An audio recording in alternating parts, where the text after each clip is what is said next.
Well, good virtual afternoon, everybody. My name is Ben Winter. I'm the Director of Business Development here at TransferFlow. TransferFlow has been in business for 40 years, and we've specialized in the design and manufacturing of fuel systems, fuel tanks, and innovative parts. We have over 80,000 square feet of precision machinery used in this industry and many others. I'd like to offer that I will be happy to answer any questions that you might have that develop through this presentation. Just please put them in the chat and then I'll address them at the end of the presentation. Today, like I've heard a lot of valuable information from OEMs, upfitters, and users. These details are essential in how we can move forward. Communication between all of the levels has to be transparent. It has to be honest, and it has to be humble all the time in order for us all to succeed. A little bit about my work history. I started at TransferFlow in 1991, so I've been here over 30 years. We've been a member of NTEA, which is a National Truck Equipment Association for since 1990, almost 32 years. And where I currently sit on the executive board as a treasurer for that organization. I will be the actual board chair in 2025 as I move through the different tiers. We've also been a SEMA member since 1990, which is also about 32 years. I sit on an advisory council, it's TORA, T-O-R-A, which is a truck and off-road alliance, and we help organize different speakers and presentations that happen at that show. So I've been in the truck equipment, performance, upfitting world for a long time and seen a lot of evolution. So kind of mobility is the theme of today. And the key to being successful with all the changes being thrown at us is being agile. That word gets used quite a bit in our industry and almost to a point where it's hard to hear it anymore, but we have to repeat it and repeat it and understand it. The foundation or base of any organization has to be stable, giving business leaders room to make key changes, quick moves, growths, scale to a new level. Some basic fundamental areas have to be laser focused on the financial portion of your company, of my company. These are not new terms, these are not new things, but these are new concepts that we really have to digest and disseminate throughout our organizations. Raw material costs, accounts payable, accounts receivable, what we charge our customers, profitability, the acquisitions that happen in this world. These are all things that we have to put on our key performance indicators and know where our business is going. So again, these are not unfamiliar to any of us here. We are all try to be successful. We bring in new products and we know where our profit and loss statements are. But knowing where our cash is more important than ever. And also with that is just kind of increasing that US-based manufacturing. We can streamline some of those delays of raw materials, the shortages. We should all be working on funding US-based manufacturing as much as we can. We support that. It's in our mission statement. So everything we purchase, build, if we cannot build it, or if we can't buy it, we buy the machinery to build it. Manufacturing, the trend is that every dollar spent adds about $2.68 to our US economy. Locally, we did some reviews on what we do, and for every $10 million spent from a manufacturing company is almost $50 million to that local economy with wages and raw materials and outsourcing and different things like that. So it's a really strong driver to keep our economies and keep our local systems running well. That does bring us to challenges such as workforce. We've had to relearn retention programs. How do I keep an employee longer than I usually have? It's a different employee mindset. And we have to be cognizant of what we look through as a company and be respectful of new relationships, new environments, new needs, recruitment programs. There's quite a bit of recruitment going on all over the place. And we have to be within that. And I'd love to go into that, and having a strong HR division helps us with that, understanding what kind of employee we want, fitting the culture, and what the pay needs to be. All these things compound into our overhead costs, to stay competitive. So as much as we push to stay, buy raw components in the US, develop new relationships and acquisitions, it does, at the end of the day, somebody has to buy our product, and that overhead cost has to be a thought in there. Some of those working with those employees, it does bring a bigger cost to that overall overhead cost. Changes in the customer's needs. I heard earlier in one of the presentations, we really do need to be thinking and listening to our customers' needs. Not that none of us have ever done that before, but we have to do it with emphasis. We really need to take a look at it, hear what the needs are, and that includes being in the truck equipment business, we're our level of knowing what truck owners are doing. That's from the individual user through the OEMs. And that purchase cycle is different. It's a lot longer. Trucks aren't available. They're more expensive. They are built to last longer. And so those changeover cycles are changing, meaning that they don't need our product as often. And, over the 30 years that I've been in this business and looked at different trucks 30 years ago and as of today, it's a very different environment. And we need to recognize that. I heard earlier about the lease program. We're a part of that. And the PMs are managed by somebody else, again, making the trucks last longer. The useful life of those vehicles are different, and it's subjective to the work environment. If you're in a mining oil, it's going to be a shorter life than a meter reader that runs around town. And knowing our customers and listening to what their needs are and fitting them with the specific device to get that job done is really important. And all of our jobs to do that, from the OEM level to the upfitter to the aftermarket to the manufacturer, everybody has to be doing that job and doing it right.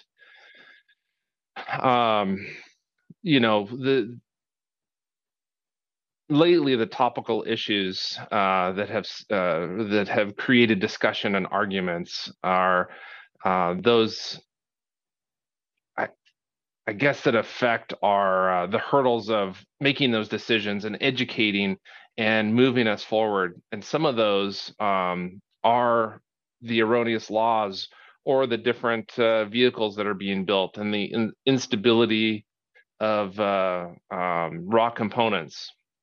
I mean, to give you an example, every one of us deals with state and federal rulemaking. I'm a California resident, and I have to deal with CARB versus EPA and the constant battles that go back and forth from that. Unorthodox rulemaking, I'll just say it that way, and bringing light to only one method of propulsion. There's probably a whole nother segment of arguments that could go with that. But who's the Goliath and who's the David, between that? You have 49 state and you have one state. But I just heard and validated that California is the 5th largest economy in the world. And I think they're fighting for the 4th spot at this point. So California does hold a lot of vehicles. It holds a lot of power. And so making these claims and changing vehicles and changing our way of thinking has a lot of impact. And just talking about propulsion, through those 30 years, we're dominantly a gasoline and diesel industry. We make tanks to build, to take vehicles longer, to give employees longer work times, longer routes, more efficiency. Custom, real niche type of vehicles that need fuel systems to be moved. So we've always been in that. But we've seen these trends and these fuels come kind of to light, such as CNG. CNG came and it was pushed hard. A lot of money pushed into that, and that was our next fuel. And then with that was LPG, the propane auto gas, and that was pushed very hard. And it's still in the industry, both of those today. And now we're at EV, where that's every OEM I visit. Just back in Ohio, I've been in Baltimore. heading to Detroit here in a week. EV is the topic of the conversation. The money is being spent there, and how do we infiltrate that type of technology into a real commercial working atmosphere? Um, there's lots of, obviously there's two positions, very polar opposites. I see the OEMs making these changes. I see the vehicles on the road. We own them. We have them here on our fleet, and we've tested it, we tow it, we put it into a work environment. And there's a lot of work that we all need to do to make these commercial trucks and keep our workers safe, keep our utilities running, keep them on the road, and make sure the batteries are charged, and still we can build houses. We have the infrastructure to charge them up. We have all those things that we talk about daily. And I know the OEMs are really going to be pushing on working on that. And if they're not, they're going to hear from lots of upfitters and OEMs and telecoms and utilities that they need a vehicle that can get the job done all the way and not half the way. The next thing that I'm now hearing percolate up is hydrogen fuel cells. That's going to be the next topic to come. And how do we fit that? How does the different types of hydrogen get into that engine? How does it run? How do we fill them up? So it seems like we're always in a state of evolution. We're always growing for the next shiny penny. At some point, we are going to have to level up, and we're going to have to figure out what works. And I'm again, my personal opinion, there isn't one silver bullet for all vehicles, and we're going to have to play on a space where there's multiple options. But again, that's probably a discussion for a later time. The other hurdles that we come into is tax and stimulus. We've obviously come through COVID, or we're going through COVID. We're still feeling some of the tortures of that, of time off, rewards for not being in the office, working from home. As a manufacturing company, we can't work from home. I have to run machinery, and I have to have staff on site. And so when we're having trouble bringing people back online because of the different stimulus money, or the taxes that are going up, the inflation that's happening, buying homes, buying cars, it's much different.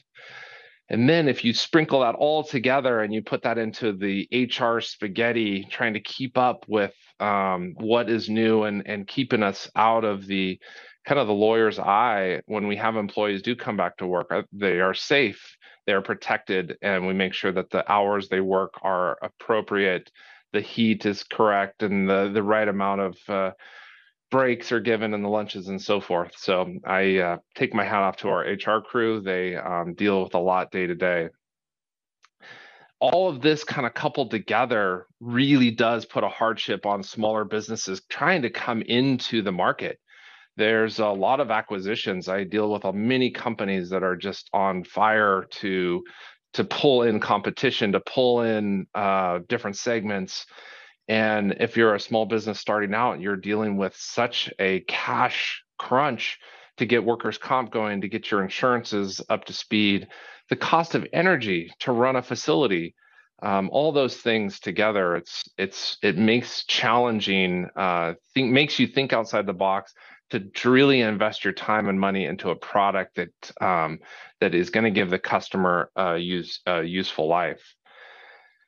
It's a perfect segue into my innovation spiel. I, along with Catherine and many others, went to a leadership summit back in Baltimore, and I heard something that was really important to me, and I passed on to my company, is that most of you probably already heard it, but the necessity is the mother of innovation. And that's what we really have to look at when we're developing new product, we're getting into new markets, we're building EV vehicles or hydrogen vehicles.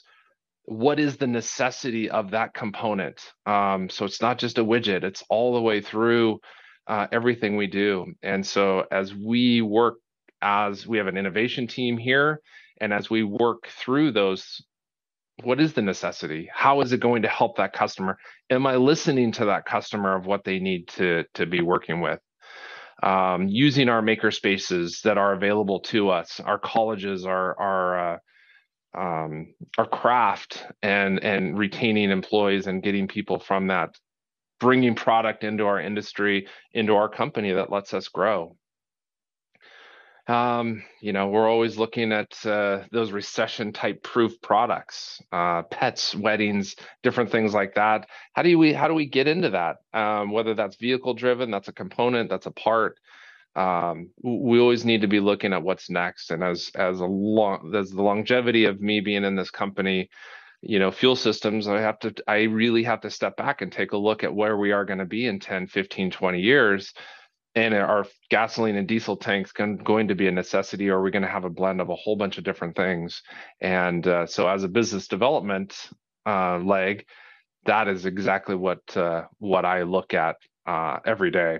Uh, so, I am fortunate to work for a company that we do have excellent leadership and we are focused. Our culture and ethics always drive us to be better. And in order to do that, we have to stay focused on our prize, our rally, our common theme. What is our strategic planning and what that is, whether that's revenue, if it's profit, if it's product, if it's projects. We stay focused on that as a team, and that gets us to the other end. So, things that we look at, what does growth look like? Like I just said, all those different things that I just listed, that's your growth in your company and our company. How much cash do we need to grow? Cash gives you that agility. It lets you pivot, it lets you acquire, it lets you move back and forth. Without cash, if you tied it all up into inventory, if you tied it all up into finished goods, you don't have a lot of flexibility to make quick changes. And that cash gets you into innovation. What's next on our list? What's next for you?